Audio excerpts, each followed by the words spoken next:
So today I'm just going to be talking about youth resistance training and is it safe to implement into younger ages.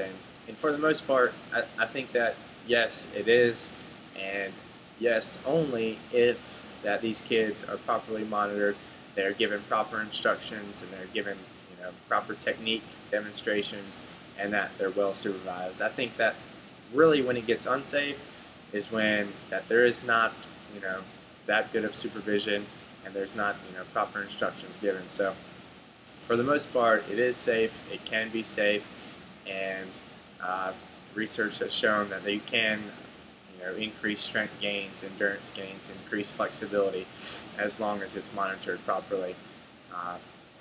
So I'll just start by saying the NSCA recommends that youth participate in about 60 minutes of physical activity a day. So I think resistance training is a great way for them to incorporate that and stay active throughout the day, as well as help them in their respective sports that they may play.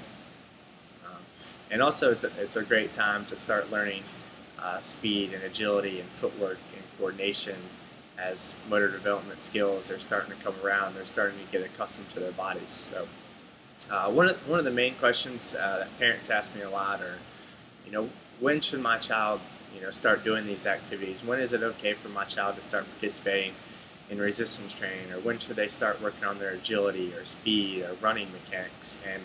And the real answer is that there's no minimum age. However, your child does need to be able to properly follow instructions, and take feedback and be able to listen and learn. And generally that age is somewhere around 7 to 8 years old.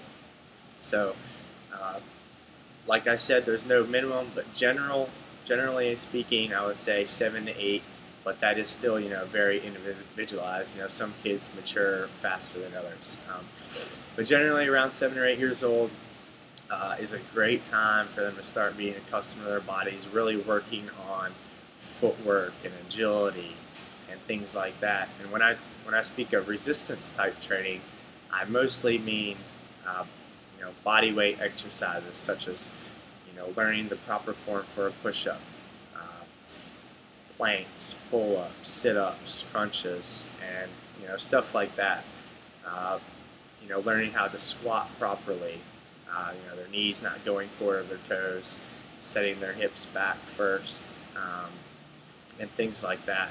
And then depending on how they do with that, then possibly starting adding other types of resistance, things that are more functional, such as adding medicine balls as resistance, maybe resistance bands, working on balance and things like that. So that's another main reason why I think the question of is it safe comes into play.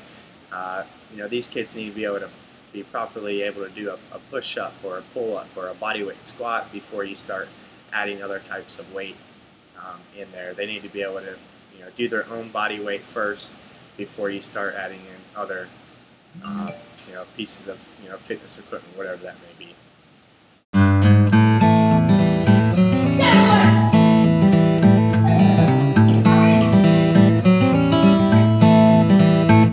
Resistance training in our youth ages is kind of a controversial topic, and that's mainly because of the safe issue and factor, and then there's some other misconceptions out there.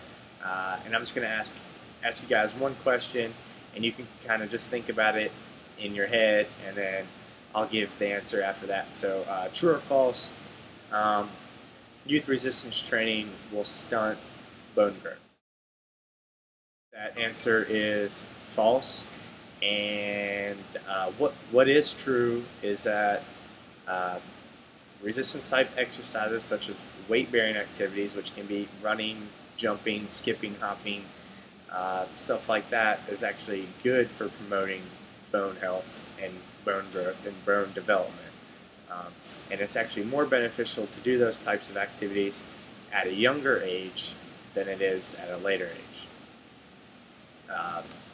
No scientific research has shown that bone growth will be stunted due to specific types of resistance training, and that's at any stage of development in childhood and in adolescence.